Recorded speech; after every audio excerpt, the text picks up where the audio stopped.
Alhamdulillah nahmaduhu wa nasta'inuhu wa nastaghfiruh wa nu'minu bihi wa natawakkalu alayhi wa na'udzu billahi min shururi anfusina min sayyiati a'malina may yahdihillahu fala mudilla wa nashhadu an la ilaha illallah wahdahu la sharika wa nashhadu anna Muhammadan abduhu wa rasuluhu ursila bil haqqi bashiran wa nadhira amma ba'd.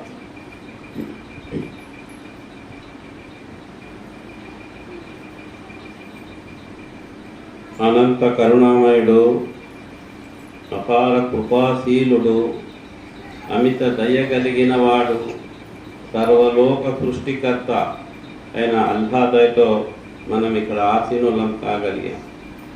ఇది మన పూర్వజన్మ సుకృతం. ఇక్కడి నుంచి మనం ఆ యొక్క దేవుని అనుగ్రహాన్ని, గురువుల అనుగ్రహాన్ని పొందుకోవాలి. అలా ప్రయత్నం చేయాలి. ప్రతి భూమి మీద రకరకాల సమావేశాలు జరుగుతుంటాయి. రాజకీయ సమావేశాలు, సంఘాల సమావేశాలు, ఎలక్షన్ల సమావేశాలు, ఎన్నో ఆధ్యాత్మిక సమావేశాలు జరుగుతుంటాయి. ఈ సమావేశాల్లో ఈ సమావేశం ఆధ్యాత్మిక సమావేశం. అక్కడంతా ఏమని పోతారు? సోదరిమణులారా అంటారు. కానీ ఇక్కడేమని పిలుస్తారు? ఆత్మ సోదరులారా అంటారు. ఇక్కడేమంటారు? ఆత్మ సోదరులు. మనమంతా ఆత్మతో సోదరులారా. ఈ ఆత్మ సోదరులకు ఇక్కడ జరిగే ఏమిటంటే, మానవునిలో శైతాన్ అహంకార పూరితంగా దిగినాడు. శైతాన్ ఎట్లయినాడు? గురువును ధిక్కరించే. మన ఖురాన్ చదువుతుంది, గురువును ధిక్కరించి శైతాన్ అయినాడు. వాడు మామూలుడు కాదు. 80,000 సంవత్సరాలు భూమి మీద తపస్సు చేసినాడు. చేసి గురువును మొక్కురా అంటే మొక్కలేవాడు. దేవుడు ఏమన్నాడు? ఇంకా వెళ్ళరా ఇక్కడి నుంచి అన్నాడు. నేను నిన్ను మొక్కుతా, వాడిని మొక్కాని అన్నాడు. నా మాట విన్నాడు, నేను ఎందుకు పోరా అన్నాడు. అంటే దేవుని నమ్ముతా కానీ దేవుని మాట వినను. ఏమంటాడు మాయ ఇక్కడ? నిన్ను నమ్ముతా, నిన్ను మొక్కుతా కానీ నువ్వు చెప్పింది వినను. దానికి ఉదాహరణ ఎట్లుంటుందంటే, ఒక పిల్లోడు ఉన్నాడు. వాడు తండ్రికి ఇచ్చినాడు. ఏం రానైనా ఎలా ఉన్నావు అంటే, బాగుండా నాన్న, ఈ ఒక్క నువ్వే కొనిచ్చినావు, ఈ ప్యాంటు నువ్వే కొనిచ్చావు, జోబులో 10 రూపాయలు నువ్వే పెట్టినావు, పేనా నువ్వే కొనిచ్చినావు అని తండ్రి యొక్క గొప్పతనాలు చెప్తున్నాడు. చెప్పినాక తండ్రి అన్నాడు, ఆహా నా కొడుకు ఎంత యోగ్యుడు, ఎంత బుద్ధిమంతుడు అని, నాయన ఒక గ్లాస్ నీళ్లు తేపోరా అన్నాడు. అంటే వాడేమన్నాడు తెలుసా? నాయనా ఈ తొక్క నువ్వే కొనిచ్చినావు, ఈ పెన్ను నువ్వే కొనిచ్చినావు, ఈ 10 రూపాయలు నువ్వే ఇచ్చినావు అంటే వీడు సరిగా వినలేదేమో అని ఇంకో తూరు చెప్పాడు, గ్లాస్ నీళ్లు తేపరా అని. నాయనా ఈ తొక్క నువ్వే కొనిచ్చినావు, నాయనా ఇంతే అంటాడు కానీ నీళ్లు తేడు. అంటే దేవుని మాట వినడోడు. నువ్వు అన్ని ఇచ్చినావు నాకు అంటాడు కానీ దేవుని మాట వినడు. వినకనే వాడు శైతాన్ అయిపోయినాడు. కాబట్టి మన గ్రంథాలు వస్తాయి, గురు బ్రహ్మ, గురు విష్ణు, గురుదేవో మహేశ్వర, గురు సాక్షాత్ పరబ్రహ్మం తస్మయే శ్రీ గురువే నమః. దేవుడు ఒక్కడే, రెండో దేవుడు లేడు. ఎవరన్నా దేవుడు చూసేది మా దేవుడు ఉండే దేవుడు ఒక్కడే. అన్ని కులాలలో దేవుడు ఒక్కడే. ఏ కులంలో తాగుబోతుడు లేడు, ఏ కులంలో తిరుగుబోతుడు లేడు, ఏ కులంలో హంతకుడు లేడు, ఏ కులంలో దొంగ లేడు. చెప్పండి, ఏదైనా కులం ఎక్సెప్ట్ ఉందా? ఏ లోపాలకు ఏ గాళ్లకు లేకుండా ఒక పవిత్రంగా ఉంది ఫలానా కులం అని ఎవరైనా చూపించగలరా? ప్రతి కులంలో ఏ కులంలో ఎవరుంటారో ఆ కులంలో అందరూ ఉంటారు. అంటే కులం గొప్పతనం కాదు, ఇక్కడ గుణం గొప్పతనం. ఇక్కడ గుణం గొప్పతనం. గుణమేమి? దైవ గుణాలు. దైవ గుణాలు ఏమిటి? ప్రేమ, దయ, కరుణ, జాలి, ఇవి దైవ గుణాలు. మోసం, ద్రోహం, అహంకారం, కోపం, ఇవేమి రాక్షస గుణాలు. మనం రాక్షస గుణాల్లో ఉన్నామా దైవ గుణాల్లో ఉన్నామా అని తెలుసుకోవాలి. మీరు ఇక్కడికి వచ్చినారు, ఇది మీ అదృష్టం. దీన్ని మీరు కాపాడుకోవాలి, మీరు కాపాడుకోవాలి. లేకపోతే మిమ్మల్ని ఇక్కడి నుంచి దేవుడే మిమ్మల్ని తీసేస్తాడు. సముద్రంలో చేప బతికి ఉన్నంత వరకు ఉంటుంది, సముద్రం దాన్ని దగ్గర పెట్టుకుంటుంది. ఎప్పుడు చేప చచ్చిపోతుందో ఆ సముద్రమే చేపను తీసుకుపోయి గడ్డలు పారేస్తారు. సముద్రమే కొట్టుకుంటా తీసుకుపోయి గడ్డలు పారేస్తారు. సచిన్ చేపలు బయట పెడతారు, లోపల ఉంచుకోదు. అదే విధంగా గురువాక్యం శిరోధార్యం, గురువు మీద ప్రేమ ఉన్నోడే ఇక్కడ ఉండగలడు, లేకపోతే తనంతకతనే వెళ్ళిపోతాడు. కాబట్టి మా గురువు చెప్తాడు అన్నమాట, ఏమని? రే, నువ్వు ఇక్కడికి రాగలిగినావంటే అది నీ అదృష్టం. ఇక దీన్ని నిలబట్టుకోవాలా, అది నీ శ్రమ అన్నాడు. నీ యొక్క కష్టం చేయాలని ఇక్కడ నిలబడాలంటే దేవుడేమో నీకు ఇక్కడ పంపించినాడు. కానీ నువ్వు ఇక్కడ నిలబడాలా, అహంకార రహితమైన హృదయంతో నిలబడాలా. అహంకారంతో పోతే ఆడిపోతావు, ముందు ఎక్కడి నుంచి వచ్చినావో అక్కడికి వెళ్ళిపోతావు. ఈ స్థానంలో ఉండలేవు నువ్వు. వాడు వెళ్ళిపోతున్నాడు, గురుగాడు, వీడు వెళ్ళిపోతాడు. ఎవరు వెళ్ళిపోయినా పర్వాలేదు, నేనున్నా నీ వెనకాలని. నేను పంపిస్తున్నా వాళ్ళను. ఎంతో మంది శిష్యులు వెళ్ళిపోయినారు. నేను గురువు గారు చెప్పిన వాళ్ళు వెళ్ళిపోతారు. గురువు అంటే వాడు పోయినాడు కదా, 100 మందిని పంపిస్తా. ఒక్కడు పోతే 10 మందిని పంపిస్తా. నీకు నేను కావాలా, వాళ్ళు కాదు. వాళ్ళకు నువ్వు కావాలా. శిష్యునికి గురువు కావాలా, గురువుకు శిష్యుడు కాదు. శిష్యునికి టీచర్కు శిష్యులకు టీచర్ కావాలా. టీచర్ శిష్యుల కోసం కాదు. వస్తే చదువు వస్తుంది, పోతే చదువు పోతుంది, అంతే కదా. కాబట్టి మనం ఇక్కడికి వచ్చిన మన ప్రతి సమస్యను నెరవేర్చుకోవాలా. గురువు మహత్యాలు ఎలా ఉంటాయి, గురువు శక్తి ఎలా ఉంటుంది, ఒక పవర్, దేవుని పవరే గురువు. హైదరాబాద్ లో ఇంజనీర్లు అంతా కూర్చొని ఒక ప్రశ్న అడిగినారు, గురుగారు గురువు అంటే ఎవరండి అన్నారు. గురువు అంటే ఎవరు అంటే పంచభూతాలు అష్టధాతువులతో మేళితమైన ఈ భౌతిక శరీరం. నువ్వు గురువు అనుకుంటే నువ్వేమీ పొందలేవు. ఏమి? పంచభూతాలతో కనపడే ఈ శరీరాన్ని నువ్వు గురువు అనుకుంటే ఏమి పొందలేవు. మరి గురువు అంటే ఎవరు? గురువు అంటే ఏ దేవుని జ్యోతి విశ్వగురు హృదయంలో నిక్షేప్తమై, గురు పరంపరాగతంగా ఏ గురు హృదయంలో నిక్షేప్తమైతుందో ఆ దివ్య చైతన్య శక్తి గురువు. మరి నిజమైన శిష్యుడు ఎవరు? స్వామి అంటే వాళ్ళు మామూలు కాదు. మధ్య ఉపనిషత్తులు, వేదాలు అది చదివిన వాళ్ళు. నిజమైన శిష్యుడు ఎవరు? స్వామి అన్న ఎవరైతే తన మనోనేత్రంతో, మనస్సుతో ఉండే కన్ను మనోనేత్రంతో గురు హృదయంలో నిక్షేప్తమైన ఆ దివ్య చైతన్య శక్తిని దర్శించగలిగిన వాడే నిజమైన శిష్యుడు. దానికోసం ప్రయత్నం చేయాలి, దానికోసం ప్రయత్నం. మన గురు చరిత్రలు వస్తుంటాయి. గురువాక్యం శిరోధార్యం అన్నప్పుడే వీనికి వచ్చేది. టీచరు కొడితే తిడితే వెళ్ళిపోతే వానికి చదువు రాదు. వస్తుందా? జీవితంలో చదువు రాదు వానికి. వానికి చదువు రావాలంటే తిట్లు తినాలా, దెబ్బలు తినాలా, సహనంగా గౌరవంగా ఉండాలి. లేకపోతే ఈ విద్య, ఏ లౌకిక విద్య కానీ, భౌతిక విద్య కానీ, ఆధ్యాత్మిక విద్య కానీ, ప్రతి విద్యలో ఒక నియమం ఉంది. ఆ నియమాన్ని ఉల్లంఘించితే వాడు ఆ విద్యకు దూరం అయిపోతాడు. దానిలో ఉండే సువాసనను పొందలేడు, దాంట్లో ఉండే తేజస్సును పొందలేడు. మామూలుగా లోక జ్ఞానంలో పడి మామూలు మనిషి మాత్రం అయిపోతాడు. మీరు ఇక్కడికి వచ్చినారు, శిష్యరికాలు తీసుకున్నారు, శిష్యరికం తీసుకున్న వాళ్ళు ఉన్నారు. కానీ మీ మనస వాచ కర్మ త్రికరణతో గురువు వాక్యం శిరోధారణ. గురువు శక్తి ఎలా ఉంటుంది మనకి చరిత్ర చెప్తుంది. ఇది కథలు కాదు నేను చెప్పేది, యథార్థ సత్య విషయాన్ని మీకు చెప్తున్నాను. గురువు చరిత్రలు ఎన్నో మన దగ్గరకు ఉన్నాయి. ఇప్పుడు ఉదాహరణకి అజ్మీర్ గురువు గారు రాజా బందేనమా ఇందర్ వలి హతాయ్ రసూల్.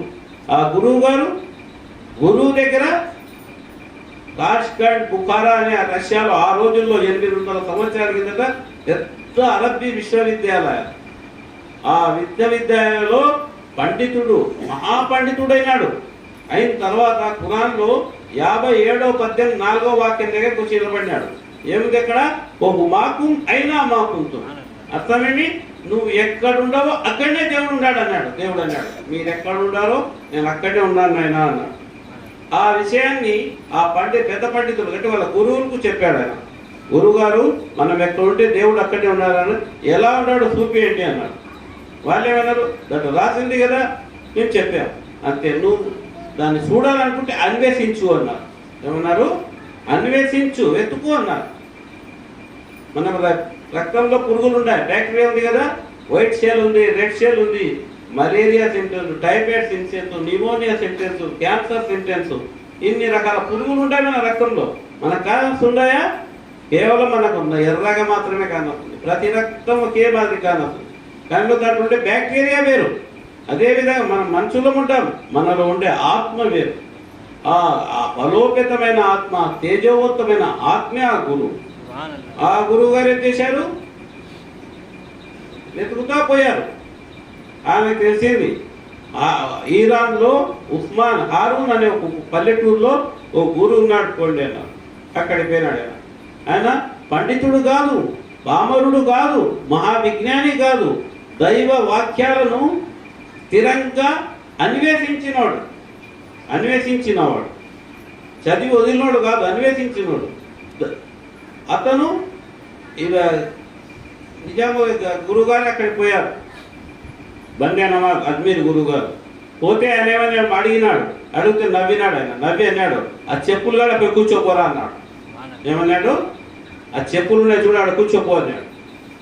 శిరోధార్యమన్నాడు, పోయి కూర్చున్నాడు. ఎన్నేళ్ళు కూర్చున్నాడు?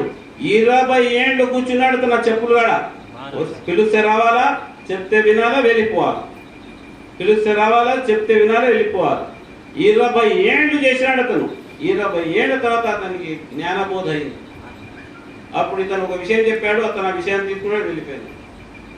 వెళ్ళిపోతే ఏమైందో తెలుసా? ఇక్కడ మీకు గురువు అంటే ఎలా ఉంటుందో చెప్తాను. తిరుమతి షరీఫ్ అది. గురువు దేవుడు ఎవరినైతే శిష్యరికంగా తీసుకుంటాడో వారి పేర్లు ఆకాశంలో చెప్పబడతాడ. పలానోడు కొడుకు ఇప్పుడు శిష్యరికంగా పలానా గురువు దగ్గర చేరినాడు. గురువుగా చేరిన తర్వాత ఫలాని అతని కొడుకు ఈ పొద్దు ఫలానా గురువు దగ్గర గురుత్వం పొందినాడు అంటాడు. ఇది గురుత్వమే. విలాయత్ అని మరొక స్టేజ్ ఉంది. ఈ గురుత్వం పొందిన తర్వాత ఆ గురుత్వం పొందినాడు ఎవరు? ఖాజా గరీబున్నమా. 20 ఏళ్ళు అక్కడ అతను ట్రైనింగ్ అయినాడు. గురుత్వం అంటే ఏమిటో 20 ఏళ్ళు తన వాక్యాన్ని గురువు వాక్యంగా మలుచుకున్నాడు. గురువు ఏం చెప్తే అదే నా విషయం, గురువుకి ఏది ఇష్టమో అదే నాకు ఇష్టం అని తన యొక్క నిర్ణయాన్ని మలుచుకున్నాడు. మలుచుకున్న తర్వాత ఏమవుతుందో తెలుసా? ఆకాశంలో శైతాన్ పరీక్షిస్తాడు, మాయ పరీక్షిస్తుంది, రకరకాల పరీక్ష మొదలు పెడుతుంది. మన యూసుఫ్ యాకూబ్ అలైహిస్సలాం వాక్య వస్తుంది మనకు.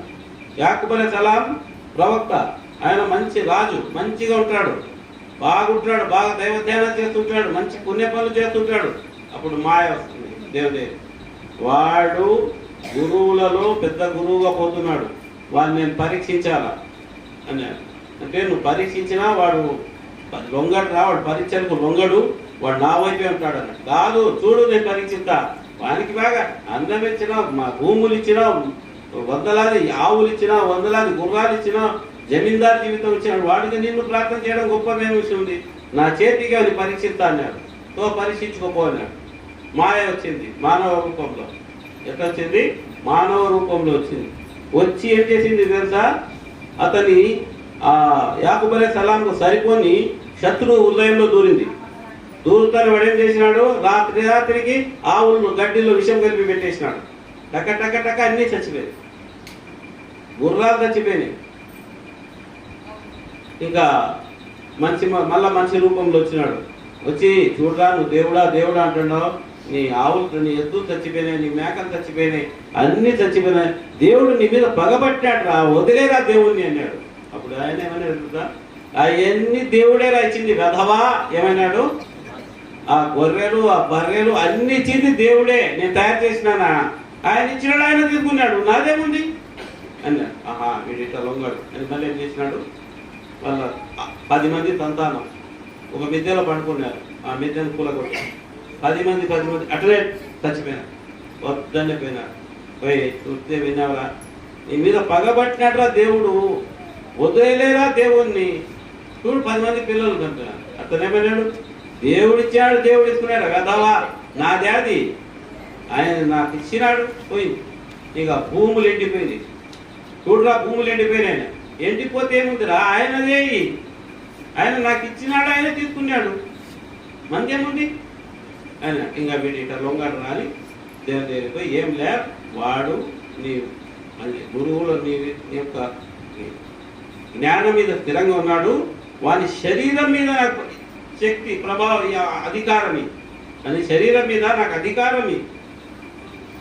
అయితే దేవుడు చెప్పినాడు ఇస్తాను, కానీ 2 వస్తువుల పైన నీ అధికారం జరగదు అని శరీరం మీద.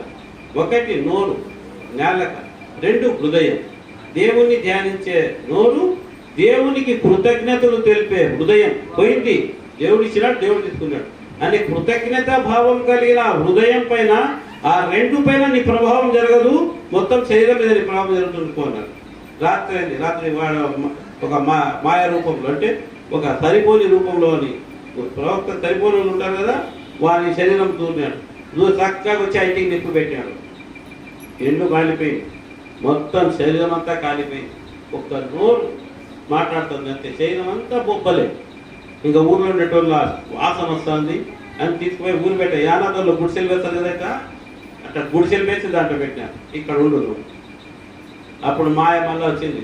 చెత్తేనారా దేవుడా దేవుడా అన్నావు, చూడు దేవుడు ఏ విధంగా పగబట్టినాడు, ఇప్పుడు కన్నా వదులుగా అన్నాడు. పోరా ఆయన ఇచ్చినాడు, ఆయన తీసుకున్నాడు, ఆయన ఇష్టం ఓ అన్నాడు. అంటే ఏమైనది? మళ్ళీ ఆ తర్వాత కొన్ని సంవత్సరాల తర్వాత దేవుడు దేవదూతను పంపించి అతను మళ్ళా పూర్వాకారంలో ప్రసాదించి మళ్ళా అతని వైభవాన్ని ఇచ్చినాడు. చరిత్ర చెప్తున్నా ఏంటి, కడ వరకు నిలబడాలి. వీడు మధ్యలో జారిపోతే మనము వైకుంఠపాలి ఆట అంటాం కదా, పాములాట. చిన్న పాము ఆడపడితే ఆడనే పడతాడు, లాస్ట్లో పెద్ద పాము ఉంటుంది, ఆడ మింగినాదనుకో అది మొదట యాడ్ నుంచి వచ్చాడు ఆడపోయి నిలబడతాడు. వాడు చేసుకునే పుణ్యాలు మంచి పనులు, వాడు చేసుకునే ధర్మాలు అన్ని ఖతం, మళ్ళా మొదటికి వచ్చి ఈ తోకగా నిలబడతాడు. అటువంటి పాములు చూసుకొని ఉంటాయి ఈ మాయలో. కాబట్టి ఆయన సహనం వహించే, అతనే భూమి మీద గురువును కూడా పరీక్షిస్తాడు. దేవుడు ఈ గురుత్వం వచ్చింది, ఖిలాఫత్ వచ్చింది, ఖిలాఫత్ తర్వాత విలాయత్ అంటే దేవుని వైపు నుంచి పొందే గురుత్వం అన్నమాట. భూమి మీద గురువు ఇస్తాడు గురుత్వం. విలాయత్ అంటే దేవుని వైపు నుంచి వస్తుంది నీ గురుత్వం. అక్కడ పరీక్ష మొదలవుతుంది. అది ఎప్పుడు వానికి రాబోతుందో అప్పుడు వాడు దేవుని అడుగుతాడు. మాయ వాడు విలాయత్ ఇవ్వాలనుకుంటున్నావు, వాడు విలాయత్ అర్హుడు కాదు. నువ్వు ఇస్తున్న వానికి నీ తరపు నుంచి గురుత్వము, నువ్వు ఇచ్చే గురుత్వానికి వాడు అర్హుడు కాదు అంటుంది. లేదురా వాడు అర్హుడు అంటాడు దేవుడు. లేదునే పరీక్షిత అంటాడు, పరీక్ష చూపుకుంటాడు. అంటేనే మన దగ్గరికి వచ్చేస్తాడు మాయ. ఎవరికి? గురువుకు సరిపోల దగ్గరకు వచ్చేస్తాడు. చేసి గురువుల మీద నిందలు వేయడం మొదలు పెడతాడు. అన్నట్టు కాళ్ళు మొక్కి చేతులు మొక్కి రిజీ చేసినాడు, నీళ్ళు కూడా మొదలు పెడతాడు. గురువు మీద నిందలు మొదలు పెడతాడు. అయితే ఏర్పాటు చేస్తాడు, ఏది పెట్టి చేస్తాడు, ఏంది చేస్తాడు, గురువు పద్ధతేనా ఏంటది. ఇంకా వాడు గురువుల మీద నిందలు మోపడం మొదలు పెడతాడు. వాని నిందకు ఎవడు లోబడిపోతాడో, ఎవడు బలహీనుడై ఉంటాడో, ఆత్మస్థలంగా ఎవడు బలహీనుడు ఉంటాడు వానికి లొంగిపోతాడు.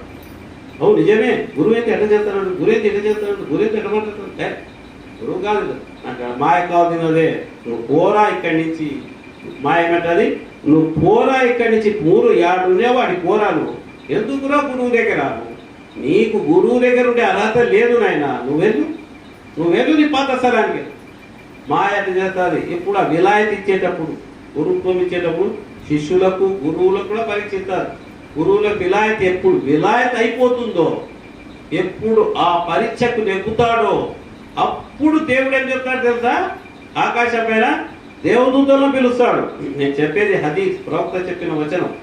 దేవదూతలను పిలుస్తాడు, పిలిచి అంటాడు, హే దేవదూతలు, ఆకాశం నుండి దేవదూతులారా, ఈరోజు జలాల్ సాహెబ్ ఫలాని కుమారుడికి ఈ పొద్దు గురుత్వం ఇవ్వబడింది నా తరపున, మీరు ఆయన యొక్క గురుత్వాన్ని ప్రజలకు అనౌన్స్ చేయండి, శబ్దాన్ని ప్రసాదించండి అంటాడు. ఆకాశంలో దేవదూతలు, భూమి మీద ఉండే దేవదూతలు చెప్తారు, ఫలానా అతనికి పొద్దు గురుత్వం గురువు ఇచ్చినాడు, మీరంతా అతన్ని ప్రేమించండి, అతని ఆజ్ఞ ప్రకారం ఉండండి. మళ్ళా భూమి మీద దేవదూతలు మొత్తం విశ్వంలో ఉండే మొత్తం మానవాళికి, జంతువులకు, మానవులకు అందరికి ఒక ప్రకటన చేస్తాయి. ఏమని? ఫలాని అతనికి ఫలాని రోజు, ఈ రోజు దేవుడు గురుత్వం ఇచ్చినాడు, మీరందరూ అతన్ని ప్రేమించండి, అతనికి సేవ చేయండి. అప్పుడు ఎవరి హృదయం దేవుని వైపు ఉంటుందో, ఎవరి హృదయం మంచి సంకల్పంతో ఉంటుందో, ఎవరి హృదయం మంచి ఆలోచనలతో ఉంటుందో వారి హృదయంలో ఆ శబ్దం చేస్తుంది. వాడు వచ్చి శిష్యరికం తీసుకుంటాడు, వాడు వచ్చి గురుత్వం తీసుకుంటాడు. అందరూ తీసుకోలేరు. ఇప్పుడు మనం మా వీధిలో కలిపి ఒక 10 మంది కూడా లేరు. మనకు ఉండేది 15,000 మంది శిష్యులు ఉన్నారు దగ్గర. హైదరాబాద్, నల్లగొండ, భువనగిరి, కర్నూలు, నెల్లూరు, విజయవాడ, కాకినాడ, రాజమండ్రి, విశాఖపట్నం, ఏ పక్క పోతే బెంగళూరు, బాంబే, బీజాపూర్, అనంతపూర్, ఇక్కడంతా శిష్యులైనారు. కానీ ఇక్కడ ఉన్నటువంటి ఎంతమంది? అంతా ఒక్కసారి రకరకాల నుంచి వచ్చిన వాళ్ళు. ఎవరి మనసు దైవని ఆలోచన ఉందో వాళ్ళంతా వచ్చినారు. కానీ ఇక్కడ కూడా మీకు మాయ బయటపడే ఉంటుంది. ఎందుకంటే ఇంకా వీడికి నెక్స్ట్ వీడికి రానియకూడదు. వీడు నెక్స్ట్ వీడికి వస్తే కృతార్థుడైపోతాడు, దేవుడికి ప్రియమైన వాడైపోతాడు, జ్ఞానపరుడైపోతాడు, ఆత్మ స్థిరమైన వాడైతాడు. వీని అలా చేయకూడదు, వీని ఆత్మ ఎప్పుడు చెడు ఆలోచనలతోనే నాశనం అయిపోవాలా వీడు అని మాయ మళ్ళీ ఇన్ని తీసుకుపోతాడు. కాబట్టి మనం అనత, వాచ, కర్మ, చిత్తన తుదితో గురువు వాక్యం శిరోధారం, 2 మాటలు. ఒకటి మీ హృదయం. నేను చెప్పాను కదా, మాయ శైతాన్ అక్కడి నుంచి వచ్చిందని. వచ్చి ఏమైంది? అది నీ మానవుని హృదయంలో ఎడమ వైపు నాకు స్థానాన్ని వాణ్ణి నువ్వు పొందలేవు.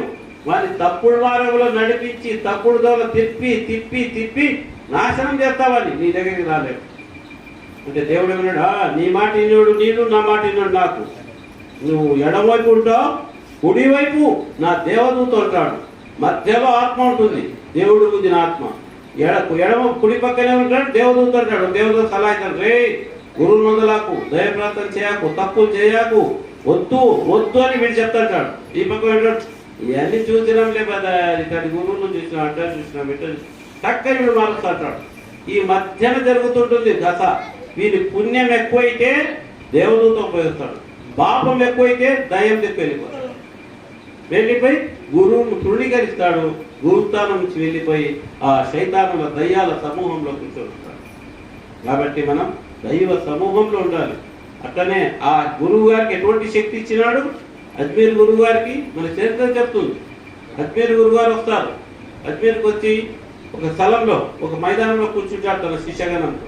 కూర్చుంటే ఆ ఊరి వాళ్ళు ఉంటారు కదా, సెక్యూరిటీ గార్డ్స్, రాజు దగ్గర సైనికులు, వాళ్ళు వచ్చి, అయ్యా మీరు చూస్తే మహానీయుల్లా ఉన్నారు, ఈ స్థలం రాజుగారి ఒంటెలు కూర్చుండే స్థలం, మీరు లేవండి అన్నారు. అంటే ఆయన అన్నాడు, లేదయ్యా మేము కూర్చున్నాము, మేము గురువులము, సిద్ధులం, ఇట్లా వచ్చినాం, మాకు భూమి అంతా దేవుందే. అంటే అది కాదు, లేవాలి మీరు అన్నాడు.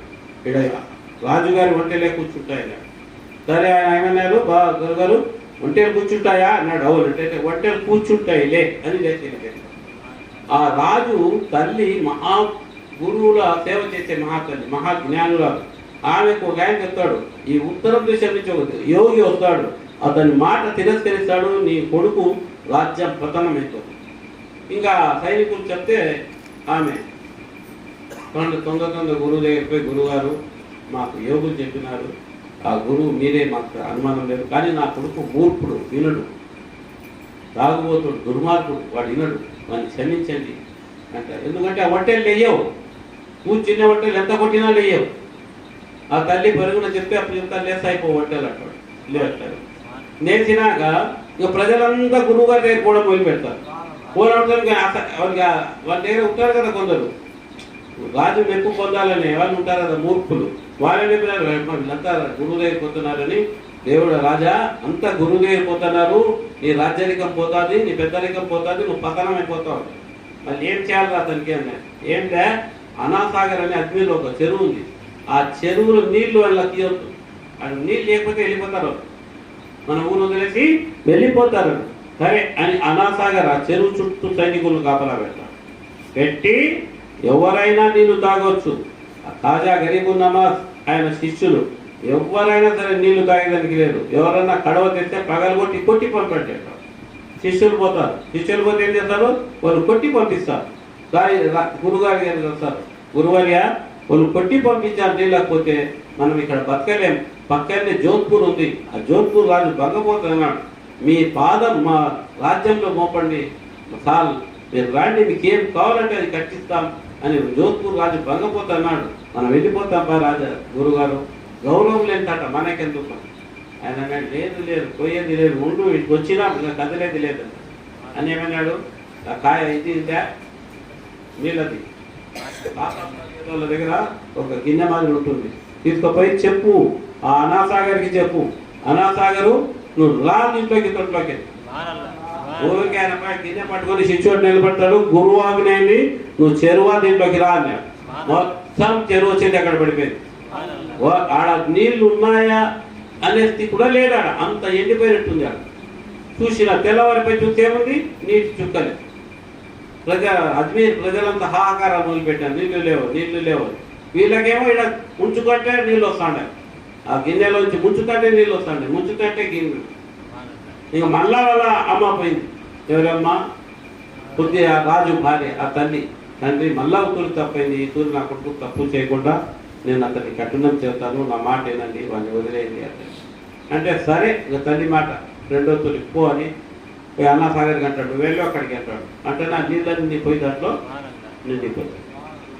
మళ్ళీ ఎటువంటి చెరవట్టాడు. వాడు అంతటితో ఆగడు, ఇంకా పూర్వత్వం మొదలు పెట్టాడు. అప్పుడు ఒక రాజు ఢిల్లీ వైపు, నేను చెప్పే చరిత్ర చెప్తాను, ఒక రాజు ఢిల్లీ వైపు దండయాత్ర పోతుంటాడు. ఆ రాజు కలలో కానొస్తాడు, కానొచ్చి అక్కడ కాదు నీకుండేది విజయ్, అజ్మీర్ వైపు ఉంది, ఇక్కడికి రా అంటాడు. ఆ రాజు మేల్కుంటాడు, ఏది ఇట్లా పెట్టింది కళ అని. మళ్ళా నిద్రపోతాడు, మళ్ళా కళ వస్తుంది, మళ్ళా కళలో అజ్మీర్ గురువు గారు కానొస్తారు. అక్కడ కాదురా నీకు విజయం లేదు, ఇక్కడికి రాను. 3 తూళ్ళు పడుతుంది కళ. అప్పుడు అనుకుంటాడు ఈ కళలో ఏదో యథార్థం ఉంది, సత్యం ఉంది అని తన సైన్యాన్ని ఢిల్లీ వైపు నుంచి అజ్మీర్ వైపు మళ్ళించి ఆ రాజును సంహరించి ఆ రాజ్యాన్ని వశం చేసుకున్నాక అక్కడుండే ప్రజలు పిలిచి అడుగుతారు, ఇక్కడ ఎవరో నాకు యోగి ఉన్నాడా అని. అంటే ఉన్నాడండి, చాలా గొప్ప యోగి ఉన్నారు అని. ఎక్కడున్నాడంటే పలాంతాటు ఉన్నారు, పిలిచమంటారట. వద్దు నేనే వస్తానని రాజు నడుస్తా పోతాడు. పోయి చూస్తే ఆ కళలో చూసిన యోగి అవుతాడు, కళలో విజయాన్ని అందించిన యోగి అవుతాడు. అతని కాళ్ళ మీద పడి, స్వామి ఏం చేయాలి మీకు అంటే, నాకేం కావాలని దర్గా కట్టి ఆహారాలు పంపించు, ప్రజలకు తినిపించు, ఆ పుణ్యమే నీకు వస్తుంది అని. సరేనే ఆయన అజ్మీర్ దర్గా కట్టి కొన్ని 100 ఎకరాల భూములు ఆయనకు రాసిచ్చారు. ప్రతి దర్గాకు 100 ఎకరాలు రాసినారు. కానీ అది 800 సంవత్సరాలు 600 సంవత్సరాలు అయితే ఏమవుతుంది, రకరకాల డాక్యుమెంట్లు పోయి రాజులు మారి రాజ్యాలు మారి ఎట్టెట్టునో పోయింది. కానీ వాళ్ళేమో అట్టనే ఉండారు కదా. 800 సంవత్సరాలైన సమాధి గరిష్ఠుడై వచ్చిన భక్తుల కోరికలు నెరవేరుతున్నాడైనా, చూశారా. కాబట్టి గురువును మెప్పిస్తే గురువు అనుగ్రహం కలుగుతుంది, గురువును ధిక్కరిస్తే ఆ విధమైన శిక్ష కలుగుతుందని మన చరిత్ర సాక్ష్యాలు చెప్తున్నాయి. గురువుకు స్నేహితుడు ఎవరు? దేవుడు. గురువు చేయడు, గురువు ఏమి చేయడు, వాడు చేసేస్తాడు. ఏం చేస్తాడు? వాడు చేస్తాడు. గురువు చేతిలో ఈ విషయం వస్తుంది. ఒక శిష్యుడు ఉంటాడు, 2 శిష్యులు వస్తారు పరిగెత్తుకుంటారు. చూడండి ఎట్లుంటాయి వాక్యాలు. పరిగెత్తుంటే గురుగారు పలానోడు మీ పీతులు తిట్టాడు, నోటికి వచ్చినట్టు తిట్టాడు స్వామి, మేమిద్దరం వినలేకొచ్చినాం, కానీ కాళ్ళు చెట్లు ఎరగొడదామని సిద్ధమైనా, మీతో ఒక్క మాట చెప్పి వద్దామని ఇచ్చినాం, మీరు ఆజ్ఞాపిస్తేమని కాళ్ళు చెట్లు తీసేస్తాం. అదే ఉండరా అని ఇంట్లోకి పోయినా. పోయి 2 ఖర్జూర పండు తెచ్చాం, చేసి వాడిని పెట్టుకోరాలి. ఇదేంటి గురువారు, మీరు ఇంట్లో పోయి కట్టెనో కత్తె తెస్తారనుకుంటే కొట్టేదానికి ఖర్జూరాలు మళ్ళీ తిట్టడానికి ఇమ్మంటున్నారు ఆయన అంటే అన్నాడు, రే నేను అమాయకుడా, నాకు తెలుసు దైవ ధర్మం, నాకు తెలుసు. వాడు నన్ను తిట్టినాడు, నా పాపాలను నెత్తిన వేస్తాడు, వాడి పుణ్యం నాకు ఇస్తాడు, నాకు ఎంతో మేలు చేసినట్టు వాడు తిట్టి ఈ ఖర్జూర పళ్ళు తిని సావు అనుకోడు, రేపు పెట్టా నరకంలో తస్తాడు వాడు. చూసినారా గురువులు ఎట్లా బోధలు ఉంటాయి. మరో గురువు ఎట్లుంటాడో చూడండి ఎలా ఉంటుందో. ఒక గురువు దగ్గర వచ్చి తిట్టినాడు, గురువుని తిడతాడు, శిష్యుడు గురువుని చూస్తాడు, ఇది తిరిగిపోయినాడు, ఎక్కువ తిట్టడం వెళ్ళిపోయాడు, టూ మచ్ అయిపోయింది, తాగి ఉన్నాడు, నోటికి కొంచెం పక్కనే శిష్యుడు చెప్పినాడు కొట్రావని అన్నాడు. శిష్యుని ఏం చెప్పినాడు, కొట్రావని ముందు అన్నాడు. వీడు వెనక ముందు అయినాడు, కొట్రా అన్నాడు, కొట్టలే. వాడు ఎనికి పోతాడు ముందుకు, పోతా పోతా 10 అడుగులు పోతానే కాళ్ళకు రాయకాయలు కింద పడి చచ్చిపోయినాడు. అప్పుడు గురువు చెప్పినాడు, వాడు తిట్టినందుకు నువ్వు కొట్టింటే వాడు బతికేవాడు, వాడి పెళ్ళా పిల్లలను పోషించుకునేవాడు. నువ్వు కొట్టగా దేవుడు అని కొట్టినాడు. ఎవరు కొట్టారు? దేవుడు అని కొట్టినాడు. నువ్వు కొట్టింటే దేవుడు వాడు తిట్టిన దానికి కొట్టిన దానికి సమానం అయిపోయిందిరా. నువ్వు కొట్టకపోతే దేవుడు కొడితే అట్లా ఉంటుంది. ఒక గురువు, ఈ గురు చరిత్రలో వస్తాయి ఎన్ని. ఒక గురువు పోతున్నాడు, వర్షాకాలం, ఇద్దరు యువకులు, కొత్త పెళ్లి జంట పోతుంది, వర్షాకాలం, నీళ్లు ఉన్నాయి, ఏముంటాయి నీళ్లు పట్టాయి కదా, రోడ్ల మీద నీళ్లు ఉంటాయి కదా, ఆ నీళ్లు ఉన్నాయి, నీళ్ళ మెల్లగా పోతున్నాడు. ఆ జంట స్పీడ్తో పోతుంది, యువకులు కదా పోతున్నారు. ఆ పోవడంలో ఏమైందంటే గురువు దగ్గరికి వచ్చేసరికి ఈ గురువు బుడదలో పడింది. అంటే చిన్న చిన్న కాలువలు ఉంటాయి కదా రోడ్డు మీద, చిన్న చిన్న కాలువల మాదిరి ఉంటాయి కదా, గుంతల మాదిరి, ఆ గుంతలో పడింది. పడతానే ఆ నీళ్ళు ఎగిరి ఆ పెళ్లి కూతురు పైన పడింది, కొత్త పెళ్లి కూతురు పైన, కొత్త డ్రెస్సులు కదా పడింది. పడతానే ఆమె ఏం చెప్పింది, చూడా ముసలోడు నీళ్ళు వేసినాడు, బుడద వేసినాడు, నాకు ఏమనిది, ముసలోడు బుడద వేసినాడు చూడా అన్నాడు. అంటే యువకుడు కదా, పెళ్ళామంటే అప్పుడు ప్రేమ ఉంది కదా, ఎక్కడైనా కోపం వచ్చింది. అది కోపం బాబు దబాని పీకినాడు గురువుకు ఒక కొడతానే. గురువు ఏం చేశాడు, పైకి చూసినాడు, ఏం తిడుకుంటున్నాడే, నేను ఊరికే పైకి చూశాడు అంతే. 4 అడుగులు పోయినాడు, 4 అడుగులు కింద పడి చచ్చిపోయినాడు. ఎవరు? పెళ్లి యువకుడు చచ్చిపోతే నాకు కేకలు వేయడం మొదలుపెట్టింది. ఈ ముసలోడే తప్పేసినాడు, ఈ ముసలోడే తప్పేసినాడు కేకలు వేసి అంటే అందరు జనం కూడా చూస్తే ఆయన గురువు, అయ్యా నువ్వు ఈ గురువే, నువ్వు చంపడమేంది ఇతనికేనా అంటే ఇది ఇద్దరు స్నేహితుల మధ్య జరిగిన యుద్ధం అయ్యా. అదేమిటయ్యా అన్నాడు. ఈమె స్నేహితుడు ఇతడు, ఎవరు? ఈమె స్నేహితుడు వాడు, నా స్నేహితుడు దేవుడు. వాడు నన్ను కొట్టాడు, నా స్నేహితుడు వీడిని కొట్టాడు. అంతేగాని మనతో ఇక్కడే లేదు, స్నేహితుల మధ్య జరిగిన కొట్టాటయ్యా మనకేం లేదు. కాబట్టి గురువు చరిత్రలు వస్తాయి ఇవన్నీ. కాబట్టి ఇవన్నీ మన దృష్టిలో పెట్టుకొని ప్రేమతో బతికేది 70 ఏళ్ళు ఎప్పుడు ముగిస్తుందో తెలియదు. ఈ బతికినంతకాలం తృప్తిగా ఉండాలి. తృప్తిగా ఉండాలంటే ఏం చేయాలా? మన మనసు ఎప్పుడు గురువాక్యం శిరోధారి. బాబా ఉన్నాడు, మాకేమీ కాదు, భూమి మీద ఏమీ కాదు, భూమి లోపలేమి కాదు, ఆకాశం పైన ఏమీ కాదు అని మనం ప్రశాంతంగా ఉంటే అన్నీ మన దగ్గర కాళ్ళగాడి పడతాయి. ప్రతి తూరి మీకు హితబోధ చేసేదే. మనకి సుఖంగా ఉండాలంటే ఏం కావాలి? ప్రపంచంలో అన్నిటికంటే కష్టమైనది ఆకలి. ఆకలి కష్టమైంది. రెండోది మా గురువు చెప్తున్నాడు, 3 విషయాల్ని దగ్గర పెట్టుకో, భూమి మీద సుఖంగా ఉంటావు, భూమి లోపల సుఖంగా ఉంటావు, ఆకాశంలో స్వర్గంలో ఉంటావు. 3 విషయాలేమి? కడుపు కన్నం, స్టోర్ బియ్యమైనా పర్వాలేదు, కడుపు అనదు. ఏరా కదవా స్టోర్ బియ్యం పెట్టినా ఉంటుందా అందు, ఏం పెట్టినా గమ్మనే ఉంటుంది. ఈ రోత దాటి దొరికే దానికి బిర్యానీ అనేది, చికెన్ అనేది వస్తుంది. కడుపులో పడితే దానికి ఏముండదు, అంతా సమానం. ఒకటి కడుపుకు బియ్యం, 200 గ్రాములు బియ్యం. ఈ హృదయంలో గురువు ఇచ్చిన తారక మంత్రం. తారక మంత్రం అంటే ఏంటి? తా అంటే తాను, రా అంటే రాక కనుగొనే బ్రహ్మరహస్యం తారక మంత్రం. ఈ మెదుడులో ఏమన్నా తెలుసా? తలరాత రాజేసినాడు దేవుడు, ఏమీ కాదు. గురువు గారు ప్రార్థన చేస్తారు, మారిపోతారు, నథింగ్ డూయింగ్ అని ప్రశాంతంగా ఎవడు ఉంటాడో వాడే హితప్రజ్ఞుడు. హితప్రజ్ఞుడు అంటే ఎవరు? మన చరిత్రలో అయితే మహమ్మద్ ప్రవక్త 11 ఏళ్ళు మక్కాలో ఉన్నాడు. మక్కౌది మదీనాకి వెళ్ళిపోమన్నాడు, రైట్ అన్నాడు. మక్కౌదులో అంటే వదులుతా అన్నాడు, మదీనా వెళ్ళంటే మదీనా వెళ్ళిపోయినాడు. శ్రీరామచంద్రుని పిలిచి రాత్రికి పట్టాభిషేకం అన్నారు, పొద్దున్నే అడిగి పోమన్నాడు, రైట్ అన్నాడు. పాండవులకు రాజ్యం అన్నారు, పొద్దున్నే పోయి జూదమాడి ఉండే కొంప గీపంతా పోగొట్టుకున్నారు. మళ్ళా వచ్చినారు, మళ్ళా పోగొట్టుకున్నారు. అయినా వాళ్ళేమో స్థిరంగా ఉన్నారు. ఏమంటే తలరాత ఇది ఏమి కాదు, లాస్ట్కి అంతా మందేనే అయిందే లేదా లాస్ట్. కాబట్టి మనం దేవుడు ఒక్కడే. ఆ దేవుడు ప్రేమ స్వరూపుడు.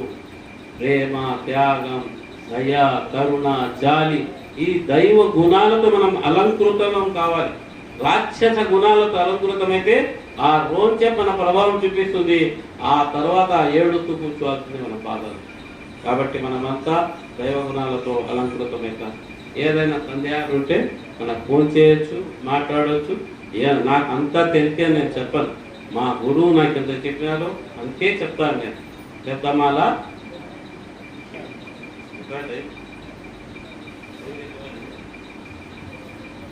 10-20 पर दो 10-20 पर दो అంతైందే. సరే, ఎందుకంటే మళ్ళా పొద్దున్నే లేవాలి కదా. ప్రార్థన చేద్దాం. ఓ అల్లా, సర్వలోక సృష్టికర్త తండ్రి, పిల్లలు ఇక్కడ వచ్చిన పిల్లలకు వాళ్ళ సమస్యలను పరిష్కారాలు, వాళ్ళ హృదయాలలో అశాంతి రేగుతుంది, అశాంతి తొలగించి శాంతిని పెట్టు. నీ దైవ జ్ఞాన రహస్యాన్ని వాళ్ళకి తెలుసు. ఈ భూమి నీది, ఈ ఆకాశం నీది, ఈ శరీరం నీది, ఈ ప్రాణం నాది అన్న స్థిరమైన భావన వాళ్ళ హృదయాల్లో ప్రసాదించు. నాది నాది అంటూ బాధపడుతున్నారు. నాది నాది అని భూమి అన్న వాళ్ళంతా భూమి లోపలికి వెళ్తున్నారు, భూమి ఏమో ఇక్కడే ఉండిపోతుంది. ఆ జ్ఞానాన్ని వీళ్ళ హృదయాల్లో ప్రసాదించు. వీళ్ళలో త్యాగ భావం ప్రసాదించు, అభివృద్ధి కలిగించు, మనశ్శాంతిని ప్రసాదించు. సర్వలోక సృష్టికర్త, వీళ్ళ తలరాతలు ఏమేమి లేవో అవి ప్రసాదించు. వీళ్ళకి ఆరోగ్యాన్ని ప్రసాదించు, ధనాన్ని ప్రసాదించు, వ్యాపారాల్లో అభివృద్ధి ప్రసాదించు, సంతానం ప్రసాదించు. వీళ్ళ వ్యాపారం వైపు ఒకరి దృష్టి చూస్తే శత్రువు నరదృష్టి నుండి కాపాడు. ఓ సర్వలోక సృష్టికర్త, ఎవరి పిల్లలైతే తల్లిదండ్రులను బాధిస్తున్నారో వాళ్ళకు తెలివి ప్రసాదించు. ఎవరి తల్లి తండ్రులు బాధపడుతున్నారో పిల్లలతో వాళ్ళ హృదయాల్లో శాంతిని ప్రసాదించు. ఎవరి పిల్లలు ఉద్యోగ అన్వేషణలు తిరుగుతున్నారో వాళ్ళ ఉద్యోగాలను ప్రసాదించు. ఆ తల్లిదండ్రుల హృదయంలో శాంతిని ప్రసాదించు. ఓ సర్వలోక సృష్టికర్త, ఓ అల్లా, ఈ భూమి నీది, సర్వము నీదే. మాకు వచ్చే ఆలోచనలు నీవే. మాకు అభివృద్ధి కలిగే ఆలోచనలు ప్రసాదించు. కష్టము, ప్రమాదము, నష్టము కలిగే ఆలోచన నుంచి కాపాడు. మా ప్రార్థన దయతో అంగీకరించు. మనోవంశ సిద్ధిర